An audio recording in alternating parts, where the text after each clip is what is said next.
Finally പൈങ്കിളി എന്ന ചിത്രത്തിൻ്റെ ആദ്യ ഷോ ഇപ്പോൾ കേരളത്തിലെ വിവിധ തിയേറ്ററുകളിൽ ആരംഭിച്ച് അവസാനിക്കുമ്പോൾ ചിത്രത്തിന് മികച്ചൊരു പോസിറ്റീവ് റെസ്പോൺസാണ് നേടിയെടുത്തിട്ടുള്ളത്. ആ ഒരു റെസ്പോൺസാണ് ഇന്നൊരു വീഡിയോ ഭാഗത്ത്. വീഡിയോയിലേക്ക് വരുമ്പോൾ ഈ വീഡിയോ ലൈക്ക് ചെയ്യുക, ചാനൽ സബ്സ്ക്രൈബ് ചെയ്യാൻ വേണ്ടി ശ്രമിക്കുക. സജിൻ ഗോപു, അനുശ്വര രാജൻ എന്നൊക്കെ പ്രധാന കഥാപാത്രങ്ങളായിട്ട് ഇന്ന് റിലീസിനെത്തിയ ചിത്രമായിരുന്നു പൈങ്കിളി.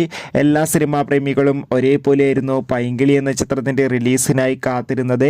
ചിത്രത്തിൻ്റെ ഫസ്റ്റ് ഹാഫിന് മികച്ചൊരു പോസിറ്റീവ് റെസ്പോൺസ് ആയിരുന്നു ലഭിച്ചിട്ടുണ്ടായിരുന്നത്. ഇപ്പോഴത്തെ ആ ചിത്രത്തിൻ്റെ ആദ്യ ഷോ കേരളത്തിലെ വിവിധ തിയേറ്ററുകളിൽ അവസാനിക്കുമ്പോൾ ചിത്രത്തിന് മികച്ചൊരു റെസ്പോൺസ് തന്നെയാണ് പുറത്തുവന്നുകൊണ്ടിരിക്കുന്നത്. ചിത്രം കാണുന്ന സിനിമാ പ്രേമികളെല്ലാവരും ഒന്നടങ്കം പറയുകയാണ് പൈങ്കിളി എന്ന ചിത്രം മികച്ചൊരു കോമഡി റൊമാൻറ്റിക് ചിത്രമാണെന്നും ചിത്രത്തിൽ സജിൻ ഗോപുവിൻ്റെയും അനുശ്വര രാജൻ്റെയും മികച്ച അഭിനയം തന്നെ കാണാൻ വേണ്ടി സാധിക്കുന്നുണ്ടെന്നും.